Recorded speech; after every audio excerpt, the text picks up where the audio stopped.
മാന്യ ശ്രോതാക്കൾക്ക് നിയമപാഠത്തിലേക്ക് വീണ്ടും സ്വാഗതം. ഞാൻ അഡ്വക്കേറ്റ് CR ജയകുമാർ. നിങ്ങൾ കേട്ടുകൊണ്ടിരിക്കുന്നത് റേഡിയോ ബെൻസിഗർ 107.8.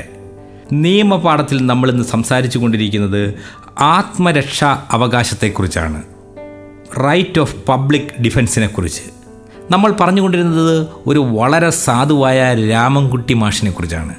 രാമൻകുട്ടി മാഷ് വളരെ സാധുവും സൽസ്വഭാവിയുമായ മനുഷ്യനായിരുന്നു. പക്ഷേ തൻ്റെ മുറിയിൽ കടന്ന് തൻ്റെ അലമാര കുത്തി തുറക്കുന്ന കള്ളനെ മാഷ് ടോർച്ച് കൊണ്ടടിക്കുകയും കള്ളൻ ആ ശ്രമത്തിനിടയിൽ കൊല ചെയ്യപ്പെടുകയും മാഷ് എന്നൊരു കൊലപാതകിയായി മാറിയിരിക്കുകയും ചെയ്യുകയാണ്. മാഷ് കൊലപാതകിയായതുകൊണ്ട് സ്വാഭാവികമായും നിയമം അതിൻ്റെ വഴിക്ക് പോകും. അറസ്റ്റ് ഉൾപ്പെടെയുള്ള കാര്യങ്ങൾ എത്തിച്ചേരുവാൻ പോവുകയാണ്.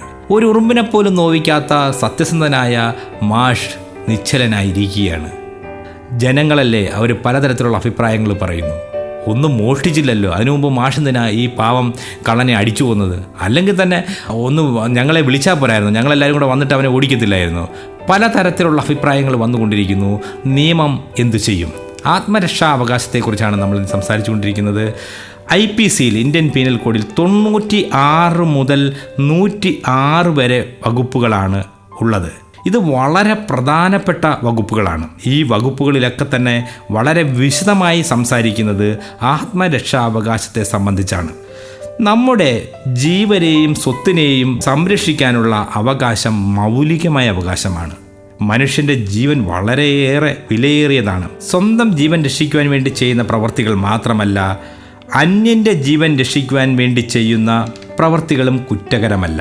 പ്രാണഭയം നേരിടുന്ന ഒരുവന് മറ്റു പരിഹാര മാർഗങ്ങൾ തേടുന്നതിന് അവസരം കിട്ടാതെ പോകുന്നു.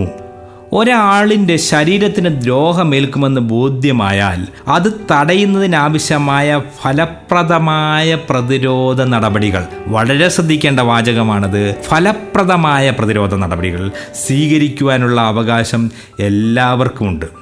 അതുപോലെ തന്നെ തൻ്റെയോ അന്യരുടെയോ വസ്തുക്കൾ മോഷ്ടിക്കുകയോ കവർച്ച ചെയ്യുകയോ വസ്തുവിന് നാശമുണ്ടാക്കുകയോ ശക്തി ഉപയോഗിച്ച് അപ്രകാരമുള്ള കുറ്റകരമായ പ്രവർത്തികൾക്ക് ശ്രമിക്കുകയോ ചെയ്താൽ അവയെ തടയുന്നതിനും ആർക്കും അവകാശമുണ്ട്.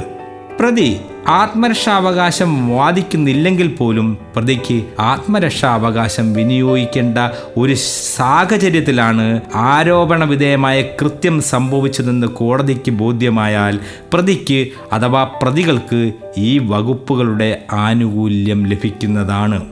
ഏറ്റവും പ്രധാനപ്പെട്ട മറ്റൊരു വിഷയം, കുറ്റം ചെയ്യാൻ കഴിവില്ലാത്തവരായിട്ട് നിയമം പരിഗണിക്കുന്ന ചില വ്യക്തികളുണ്ട്. മാനസിക അസ്വസ്ഥതയുള്ളവർ, ചെറിയ കുട്ടികൾ, അവർക്കും ഈ അവകാശമുണ്ട്. നമുക്ക് ഈ അവകാശത്തെക്കുറിച്ച് വിശദമായി സംസാരിക്കേണ്ടതായിട്ടുണ്ട്, മനസ്സിലാക്കേണ്ടതായിട്ടുണ്ട്. ഒന്നാമതായി, മനുഷ്യ ശരീരത്തെ ബാധിക്കുന്നതായ ഏത് കുറ്റത്തിനും എതിരായി തൻ്റെ ശരീരത്തെയോ മറ്റു വല്ലവരുടെ ശരീരത്തെയോ രക്ഷിക്കുന്നതിന് വേണ്ടി ഒരാൾക്ക് ആത്മരക്ഷാവകാശം ഉപയോഗിക്കാം. അല്ലെങ്കിൽ കളവ്, കവർച്ച, ദ്രോഹം, കുറ്റകരമായ കയ്യേറ്റം എന്നിവ ചെയ്യുന്നതിനായി ശ്രമിക്കുന്ന പ്രവൃത്തികൾക്കെതിരായിട്ടോ ഒരാൾക്ക് ആത്മരക്ഷാവകാശം ഉപയോഗിക്കാമെന്ന് ഇന്ത്യൻ പീനൽ കോഡ് 97 വകുപ്പ് വളരെ കൃത്യമായി പറയുന്നു.